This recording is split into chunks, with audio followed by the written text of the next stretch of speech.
Halo para peternak babi. Di video kali ini kita akan bahas tentang hasil dari mengobati babi menggunakan oli kotor. Jadi di video saya sebelumnya saya menggunakan oli kotor untuk membersihkan untuk mengobati babi yang terkena gatal-gatal atau skabies ya. Jadi untuk babi saya ini beberapa minggu yang lalu dia mengalami kendala, yaitu badannya gatal-gatal. Jadi gatal-gatal itu disebabkan karena saya tidak membersihkan kandangnya selama 2-3 hari, dan kegiatan itu berulang sampai 3 atau 4 kali. Hal itu yang menyebabkan indukan babi saya ini mengalami gatal-gatal ya. Jadi gatal-gatal itu disebabkan karena kegiatan kita yaitu tidak membersihkan kandang babi setiap hari, yaitu pagi dan sore. Jadi yang penyebabnya ini juga bukan disengaja ya, karena memang di saat itu musim kering dan musim hujan, cuman airnya ada terkendala, tidak keluar lancar air pump yang kita gunakan, sehingga saya mengalami kondisi ternak babi saya ini kekurangan air. Dan kebetulan daerah kami juga tidak bisa dilewati oleh air auto tangki, karena ada jalan tanjakan yang membuat kondisinya tidak mungkin untuk auto tangki bisa naik ya, sehingga saya tidak bisa membeli air dari pump tersebut, sehingga saya berkegantungan pada air pump. Nah, ketika air pump mengalami masalah, maka saya tidak punya stok air, sehingga kendalanya di kandang babi tetap kotor seperti ini ya. Jadi teman-teman, dari kondisi itu menyebabkan indukan babi ini babi pejantan yang saya baru beli ini SKI F4 ini mengalami gatal-gatal, ini skabies. Jadi cara yang saya lakukan adalah, yang pertama saya mengobati indukan babi saya ini menggunakan oli kotor ya. Jadi oli kotor ini saya gunakan untuk mengobati indukan babi yang gatal ini.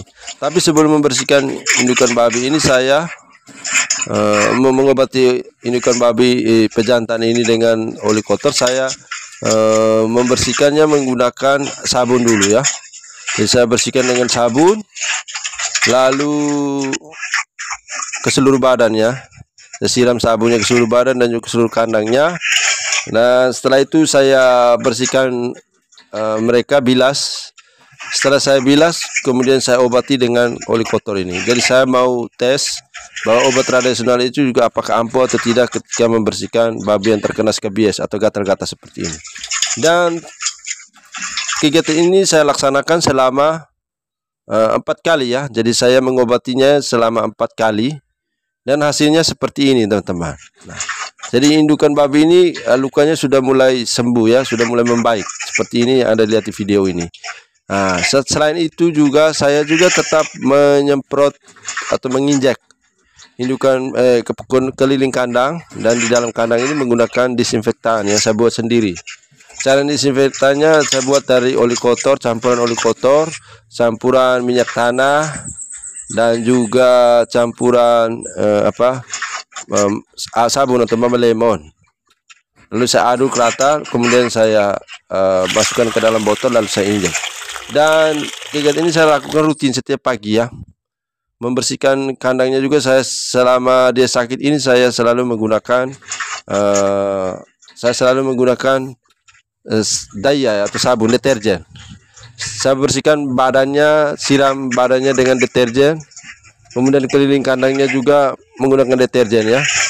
Lantai-lantainya saya bersihkan, cuci bersih begitu.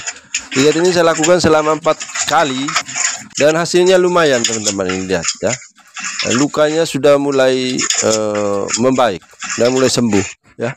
Ternyata dari indukan babi itu mengalami penyakit itu karena kebersihan sebenarnya ya teman-teman. Jadi kebersihan itu pangkal kesehatan seperti orang biasa bilang. Jadi siapa yang tidak bersih kandangnya, jangan heran kalau indukan babi atau anak babi selalu sakit-sakit, mengalami penyakit. Ya, mereka ini sebenarnya sama seperti kita manusia ya. Kalau tidur di atas kotoran-kotoran itu kan pasti kita penyakit tuli.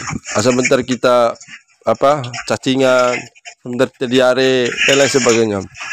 Jadi indukan babi ini juga sama ya, sama seperti kita manusia. Maka dari itu kita harus tetap menjaga kebersihannya. Makanya saya selalu menggaungkan di video di channel saya itu selalu bersihkan kandang itu pagi dan sore. Kalaupun tidak sampai sore ya pagi harus setiap hari harus bersihkan. Pagi, entah pagi saja atau sore saja. Bersihkan dulu baru kasih makan. Jangan kasih makan dulu baru kasih bersih.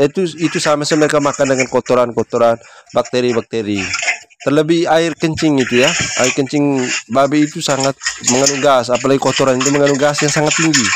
Dan gas itu adalah menyebabkan itu menjadi tempat ternyamannya bakteri-bakteri untuk mereka tiduran di situ ya.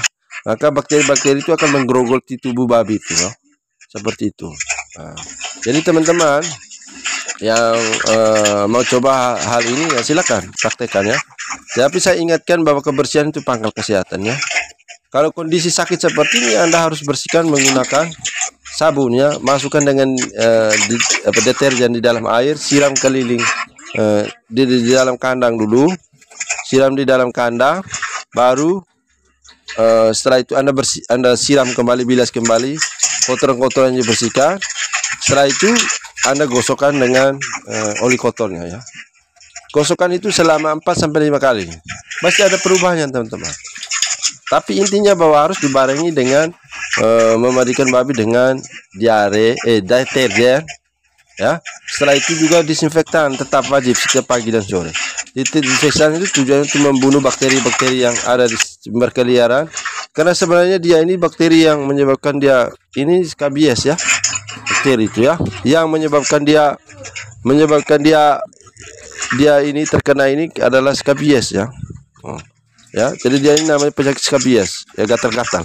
Penyakit ini menyebar ya teman-teman. Kalau tidak diobati cepat, dia akan menyebar dan menggerogoti seluruh tubuh. Nah, setelah itu babinya akan mati. Nah, maka teman-teman harus segera atasi ini cepat luka ini. Kalau tidak diatasi maka babi itu akan luka itu akan menyebar ke seluruh badannya ya. Ini untuk saya cepat atasi sehingga dia bisa langsung sembuh lukanya seperti Anda lihat di video ini. Nah, itulah kuncinya teman-teman. Jadi kita harus belajar setiap hari bagaimana mengatasi penyakit ya babi ya. Segera nonton video-video di semua channel ya. Oke, sekian video saya. Sampai jumpa lagi di lain kesempatan.